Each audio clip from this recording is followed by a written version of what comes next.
दोस्तों नमस्कार, स्वागत है एक बार फिर से आपका हमारे इस चैनल में। इन पॉलिटी की जो बुक है, इसकी सीरीज को जो कवर कर रहे हैं, इसके चैप्टर वाइज चैप्टर और चैप्टर के हर टॉपिक को लाइन बाय लाइन जो है मैं इसमें कवर कर रहा हूँ, ताकि किसी को भी जो है इसे समझने में दिक्कत ना हो। और वो सारे जो फैक्ट्स हैं इसमें दिए हुए हैं, जो प्रीलिम्स या किसी भी एग्जाम पूछे जाते हैं, वो डायरेक्टली जो है वो कवर होते रहे। ठीक है, तो अब तक जो हमने इसमें कवर किया है, चैप्टर नंबर 22 है, उसका organisation of parliament, composition of two houses, system of election और duration of two houses, membership of parliament और presiding officers of the parliament. ये जो टॉपिक है उसको हम कवर कर रहे हैं। इसमें जो लोकसभा के प्रेसिडिंग ऑफिसर्स होते हैं उसको तो कवर कर लिया है। आज जो हम इसमें राज्यसभा के प्रेसिडिंग ऑफिसर्स हैं उनके बारे में इसमें कवर करेंगे। तो अब तक जो है वो लगभग 3 से 4 वीडियो है मैं इस पर बना चुका हूँ, और जो भी टॉपिक्स अभी रह रहे हैं उन पर छोटे-छोटे पार्ट्स में, क्योंकि ये चैप्टर जो है वो काफ़ी ज़्यादा लेंथी चैप्टर है और इसमें बहुत ज़्यादा दिक्कत रहती है, और क्वेश्चन भी एग्जाम में सबसे ज़्यादा पार्लियामेंट चैप्टर से जो पूछे जाते हैं। दूसरी बात क्या है कि मैं इसमें जो आर्टिकल है ना, उस टॉपिक से जिसको मैं पढ़ा रहा हूँ, उसके साथ ही साथ उस टॉपिक से रिलेटेड जो भी आर्टिकल्स है वो मैं वहीं बता देता हूँ, ताकि आपको जो है वो अलग से उन्हें रटने की ज़रूरत ना पड़े। तो चलिए शुरू करते हैं। Chairman of Rajya Sabha, article number 89। Article 89 जो है वो राज्यसभा का जो चेयरमैन होता है उसके बारे में बताता है। The presiding officer of Rajya Sabha is known as the chairman, यानी कि जो लोकसभा के केस में कौन होता था, स्पीकर, वैसे ही राज्यसभा में जो प्रेसाइडिंग ऑफिसर होता है, जो सदन की कार्यवाही को चालू रखता है, उसे हम क्या कहते हैं, चेयरमैन होते हैं। और जो वाइस प्रेसिडेंट है of India is the x official chairman of Rajya Sabha. अब राज्यसभा का ही चेयरमैन होता है। देखो एक बार में हमारे कॉन्स्टिट्यूशन में क्या प्रोविजन है, कोई भी पर्सन एक बार में 2 पोस्ट पर नहीं रह सकता। तो इसीलिए जो वाइस प्रेसिडेंट होते हैं वो ही राज्यसभा के चेयरमैन होते हैं, और उन्हीं को ही क्या कहा जाता है, एक्स ऑफिशियल चेयरमैन है राज्यसभा के। During any period when the president act as the president, vice president act as the president और discharge the function of the president, he does not perform the duty of the office of the chairman of the Rajya Sabha. अभी कहना है कि यदि किसी भी समय जो वाइस प्रेसिडेंट होते हैं, यदि वो प्रेसिडेंट का कार्यभार संभालते हैं या प्रेसिडेंट के जो फंक्शंस को संभालते हैं, तब वो जो चेयरमैन होंगे राज्यसभा के चेयरमैन के पद पर नहीं रहेंगे। मतलब राज्यसभा के चेयरमैन का जो कामकाज होता है वो नहीं करेंगे। तो चेयरमैन जो है राज्यसभा का, उन्हें हटाया जा सकता है, is can be removed from his office only if he is removed from the office of vice president। यानी कि यदि जो चेयरमैन है राज्यसभा के, अगर उनको हटाना है तो उनको हटाने के लिए केवल क्या है कि उन्हें वाइस प्रेसिडेंट की जो पोस्ट है, उस जो ऑफिस है, उससे उन्हें हटाना होगा। ऐसा presiding officer, the powers and functions of the chairman in the Rajya Sabha are similar to those of the speaker in the Lok Sabha. अभी कह रहा है कि जैसे जो भी पावर्स हैं, फंक्शंस हैं राज्यसभा के चेयरमैन की, वो बिल्कुल सेम उसी तरीके से हैं जैसे कि लोकसभा में स्पीकर के होते हैं। तो वो दोनों के, स्पीकर और चेयरमैन के जो फंक्शंस हैं, पावर हैं, दोनों को सेम दी गई हैं। लेकिन स्पीकर के पास एक 2 स्पेशल पावर होती हैं। अब कौन-कौन सी 2 स्पेशल पावर होती हैं? तो पहला यही है कि स्पीकर ये डिसाइड करते हैं कि कोई भी बिल मनी बिल है या नहीं। उनका जो डिसीजन होता है इस क्वेश्चन पर वो फाइनल होता है, कि यदि कोई भी बिल है उसको डिसाइड करना है कि ये बिल अगर मनी बिल है, तो कौन डिसाइड करेगा? स्पीकर। और ये पावर जो है वो स्पीकर के पास होती है, जबकि राज्यसभा के चेयरमैन के पास नहीं होती है। दूसरी स्पेशल पावर है, the speaker presides over a joint sitting of 2 houses of the parliament, यानी कि आर्टिकल नंबर 108 है। और इसको डिसाइड कौन करता है? प्रेसिडेंट। जब प्रेसिडेंट दोनों सदनों की जो जॉइंट सिटिंग जब कराते हैं, तो उसकी अध्यक्षता, उसको प्रिसाइड कौन करता है? स्पीकर। तो ये जो 2 पावर हैं वो स्पीकर के पास है, जो किसके पास नहीं है? चेयरमैन है राज्यसभा के, उनके पास ये पावर नहीं है। जैसे कि स्पीकर है जैसे कि speaker who is a member of the house, the chairman is not the member of the house. जैसे स्पीकर तो क्या होता है कि स्पीकर जो भी लोकसभा में सदस्य चुनकर आए हैं, उन्हीं में से किसी एक पर्सन को स्पीकर बनाया जाता है, जबकि राज्यसभा के चेयरमैन के केस में ऐसा नहीं है, वो उस सदन का मेंबर नहीं होता है। But like the speaker, chairman also Venkat can not vote in the first instance, he too can cast a vote in the case of an equality of votes। यानी कह रहे हैं कि जैसे स्पीकर पहले ही क्षण में वोट नहीं देता है, वैसे ही चेयरमैन भी पहले इंस्टेंस में वोट नहीं देता है। वो कब देता है? कि जब किसी भी बिल पर जो है उसके फेवर में और उसके अगेंस्ट में जब इक्वल वोट्स पड़े हों, तब वो अपना जो वोट है वो कास्ट करता है। The vice president can not preside over A sitting of the Rajya Sabha S it's chairman when a resolution for his removal is under consideration. इसका मतलब वही है कि जब चेयरमैन वाइस प्रेसिडेंट को हटाने के लिए कोई भी एक प्रस्ताव, एक रिजोल्यूशन लाया गया है, तो ऐसे केस में क्या है कि चेयरमैन जो होंगे राज्यसभा के, वो उसकी अध्यक्षता नहीं करेंगे, उस सदन को प्रेसाइड नहीं करेंगे, लेकिन क्या है कि वो प्रेजेंट रह सकते हैं। He can present and speak in the house, और सदन में क्या है बोल सकते हैं। And can take part in its proceeding, और सदन की जो कार्यवाही है उसमें भी वो पार्टिसिपेट कर सकते हैं विदाउट वोटिंग के। Even at such a time while the speaker can vote in the first instance when a resolution for his removal is under consideration of the लोक सभा। लेकिन यहाँ पर देखो एक बात बताया गया है कि किसी भी केस में जब कोई भी रिजोल्यूशन आता है तो उस पर चेयरमैन पहली बार में, मतलब पहले इंस्टेंस में वोट नहीं देते हैं। लेकिन अगर चेयरमैन को हटाने के लिए एक रिजोल्यूशन लाया गया है तो ऐसे केस में क्या है कि जो चेयरमैन है वो पहले इंस्टेंस में वोट दे सकते हैं। As in the case of the speaker, the salary and allowances of the chairman also fixed by the parliament। जैसे स्पीकर की सैलरी और अलाउंसेस जो होता है वो किसके द्वारा फिक्स किया था, पार्लियामेंट के द्वारा। तो चेयरमैन यानी कि वाइस प्रेसिडेंट की भी सैलरी जो है वो पार्लियामेंट के द्वारा फिक्स की जाती है, और किससे दी जाती है, कंसोलिडेटेड फंड ऑफ इंडिया से। और इसीलिए जो एनुअल वोटिंग होती है पार्लियामेंट में उसकी ये सब्जेक्ट नहीं होते हैं। अब during any period when the president act as a president, Vice President act as a president or discharge the function of the president, he is not entitled to any salary allowance payable to the chairman of the राज्य सभा। यानी कि जब कभी भी vice president जो होता है या चेयरमैन जो है वो प्रेसिडेंट का अगर कार्यभार संभालेंगे या प्रेसिडेंट के पद पर होंगे, तब उनको जो भी सैलरी अलाउंसेस फैसिलिटीज दी जाती हैं वो सब कौन सी दी जाती हैं, प्रेसिडेंट वाली, वाइस प्रेसिडेंट की नहीं दी जाती। He is also not entitled to any salary allowance payable to the chairman of the Rajya Sabha, वही बताया गया। But he is paid the salary and allowances of the president during such time, मतलब ऐसे समय पर जो भी प्रेसिडेंट को सैलरी दी जाती थी वो ही सब वाइस प्रेसिडेंट को भी दी जाएंगी। नेक्स्ट है deputy chairman of the Rajya Sabha. Rajya Sabha के डेप्यूटी चेयरमैन, जैसे स्पीकर में डेप्यूटी स्पीकर होता है वैसे ही राज्यसभा में भी एक डेप्यूटी चेयरमैन होता है। तो डेप्यूटी चेयरमैन जो होता है वो इलेक्ट किया जाता है राज्यसभा के द्वारा उनके अपने ही मेंबर से।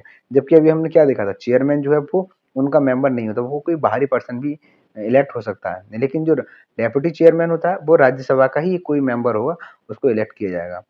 Whenever the office of the deputy chairman fall vacant, the Rajya Sabha elect another member to fill the vacancy। यानी कि जब कभी भी ये पद जो खाली होता है डेप्यूटी चेयरमैन का, तो राज्यसभा क्या है, किसी दूसरे पर्सन को इलेक्ट कर देती है इस वैकेंसी को फिल करने के लिए। नेक्स्ट है the deputy chairman Venkat his office in any of the तीन केसेस। अब इनमें ग्राउंड बताएंगे, तीन केसेस में डेप्यूटी चेयरमैन जो है वो अपनी ऑफिस को खाली कर सकते हैं। अब कौन कौन से हैं, पहला है if he cease to be a member of the Rajya Sabha, यानी कि पहले तो वो उसकी खुद की सदस्य राज्यसभा की सदस्यता, मतलब सदस्य बनने की सदस्यता है उसकी खत्म कर दी जाए। दूसरा क्या है, if he resign by writing to the chairman, या वो खुद लिखकर अपने जो रेजिग्नेशन दिया है वो किसको दे दे, चेयरमैन को। डेप्यूटी जो चेयरमैन होगा वो अपना रेजिग्नेशन लेटर किसको देगा, चेयरमैन को। लेकिन यहाँ पर देखने वाली बात ये, चेयरमैन जो होता है वाइस प्रेसिडेंट कभी भी डेप्यूटी चेयरमैन को नहीं देता, ये किसको देता है, प्रेसिडेंट को अपना रेजिग्नेशन लेटर। तीसरा, if he is removed by a resolution passed by a majority of all the then members of the Rajya Sabha, such a resolution can be moved only after giving 40 days advance notice. यानी कि राज्यसभा के में अगर जो chairman है deputy chairman है उसको हटाने के संबंध में यदि कोई भी रिजोल्यूशन पास किया जाता है तो ऐसा जो रिजोल्यूशन लाया जाएगा, लेकिन उसको 14 दिन पहले का एक नोटिस दिया जाएगा कि हाँ उसको ये पता लगे कि उसके अगेंस्ट जो है उसको हटाने का एक रेजोल्यूशन लेकर आया जा रहा है। ठीक है। नेक्स्ट है deputy chairman perform the duty of the chairman office when it is vacant और when the vice president act as a president और discharge the function of the president. यानी कि जो डेप्यूटी चेयरमैन है कब कब जो कार्यभार संभालता है चेयरमैन का, जब जब वाइस प्रेसिडेंट जो है यानी कि जो चेयरमैन जो है प्रेसिडेंट के पद पर हो या प्रेसिडेंट के पद या उसके जो कामकाज संभाल रहे होते हो, तो ऐसे केस में जो डेप्यूटी चेयरमैन जो होता है वो चेयरमैन का पद संभालता है। He also act as the chairman when the latter is absent from the sitting of the house, यानी कि जब चेयरमैन नहीं है सिटिंग में तब भी वो संभालता है। In both the cases he has all the power and of the chairman. Next है he should be emphasise here that the deputy chairman is not a subordinate to the chairman, he is directly responsible to the Rajya Sabha.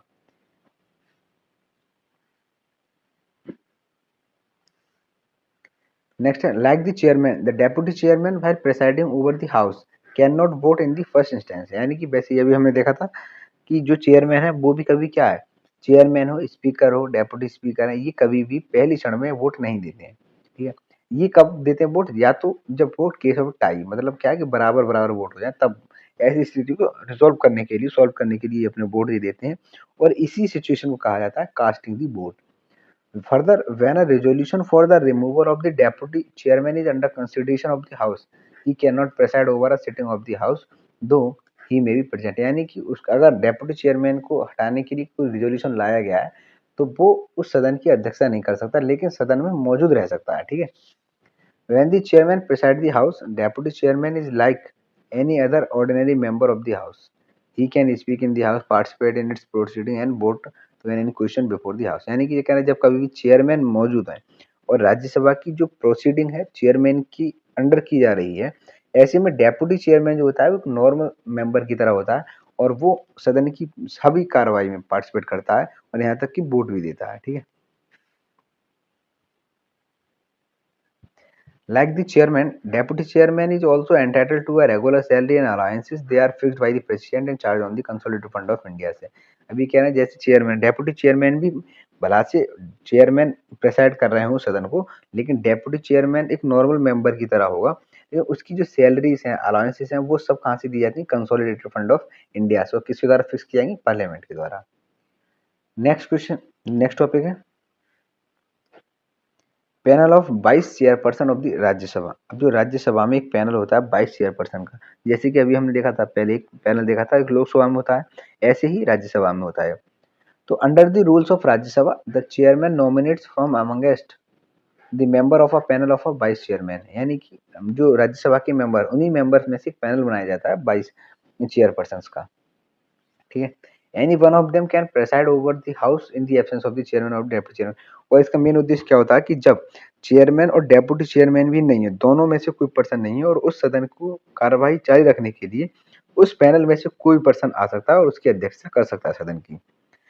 He has the same power as the chairman when so presiding. He hold office until a new panel of the one new vice chairman is nominated। यानी कि ये कब तक रहता है, जब तक कि वो पैनल, जो एक पैनल बनाया गया, उसको उसका एक नया जो वाइस चेयरपर्सन जो नॉमिनेट नहीं कर दिया था, तब तक वो उसमें प्रेसाइड करता है सदन की। When a member of a panel of vice chairperson is also not present, any other person as determined by the house act as the chairman। अब ये कह रहे हैं कि मान लो चेयरमैन भी नहीं है, डेप्यूटी चेयरमैन भी नहीं है, और जो चेयरपर्सन, वाइस चेयरपर्सन बनाया गया राज्यसभा का, जो पैनल बनाया गया था, अगर वो भी नहीं है तो कौन अध्यक्ष करेगा, तो ये कहना है कोई भी एक सदस्य हो सकता है, ठीक है। तो वो हाउस का वो प्रेसाइड कर सकता है। It must be emphasized here that a member of the panel of vice chairperson cannot preside over the house when the office of the chairman or deputy chairman is vacant। ये कहना है कि एक जो member होता है, panel panel जो panel बनाया गया है वाइस चेयरपर्सन का, वो कब प्रेसाइड नहीं कर सकता है ओवर द हाउस, कि जब कभी भी चेयरमैन और डेप्यूटी चेयरमैन की जो है वैकेंसी हो, मतलब इनका पद अगर खाली हो, वैकेंट हो, पद खाली हो, तब ये नहीं। अगर एब्सेंट के केस में तो कर सकते हैं कि अगर एब्सेंट है, ठीक है, वाइस चेयरमैन भी नहीं है, डेप्यूटी चेयरमैन भी नहीं है, एब्सेंट है, तब तो जो पैनल के वाइस जो चेयरमैन है, उसमें से उस पैनल में से कोई भी एक मेंबर जो उसकी अध्यक्षता कर सकता है, लेकिन किसी कारणवश ये इन पर वैकेंसी है, ऐसे केस में नहीं हो सकता। ऐसे में क्या होगा कि इलेक्शन ही करके उसे इलेक्ट किया जाएगा। During such time the chairman duties are to be performed by such member of the house as the president may appoint for the purpose। The election are held as soon as possible to fill the vacancy। Next है secretariat of the parliament. Parliament के secretariat होते हैं, ठीक है। ये भी जो parliament की जो रूल है, राज्यसभा का जो रूल प्रोसीजर है ना, उसका लगभग 124 नंबर पर इसमें बताया गया है कि पार्लियामेंट के भी सेक्रेटरीट होंगे। Each house of parliament has separate secretariat staff of its own, though there can be some post common to both the houses. ये कहना है कि दोनों ही, चाहे लोकसभा हो राज्यसभा हो, दोनों की अपना अपना एक स्टाफ होगा, ठीक है। Their recruitment and the services condition are regulated by the parliament. अब इनको कौन रिक्रूट करेगा और इनकी जो भी कंडीशंस होंगी सर्विस की, वो सब पार्लियामेंट रेगुलेट करेगी। The secretariat of each house is headed by a secretary general। he is a permanent officer and is appointed by the presiding officer of the house। यानी कि जो पूरा स्टाफ होगा उसको, उसका जो हेड होगा सेक्रेटरी जनरल, उसको उस सदन का, यदि अगर वो लोकसभा केस में है तो स्पीकर इलेक्ट कर अपॉइंट करेगा उसको, और राज्यसभा के केस में है तो चेयरमैन जो है उसको इलेक्ट करते हैं। ठीक है, तो इस तरीके से हमने जो प्रेसाइडिंग ऑफिसर हैं दोनों ही सदनों के, लोकसभा के और राज्यसभा के, दोनों को ही कवर किया है। अब जो नेक्स्ट वीडियो होगी उसमें हम जो कवर करेंगे वो करेंगे leaders in parliament, leaders in parliament. ठीक है, इसको जो है वो नेक्स्ट वीडियो में कवर करेंगे। कैसी लगी वीडियो कमेंट में जरूर बताओ, साथ ही साथ चैनल को सब्सक्राइब करो। Thank you.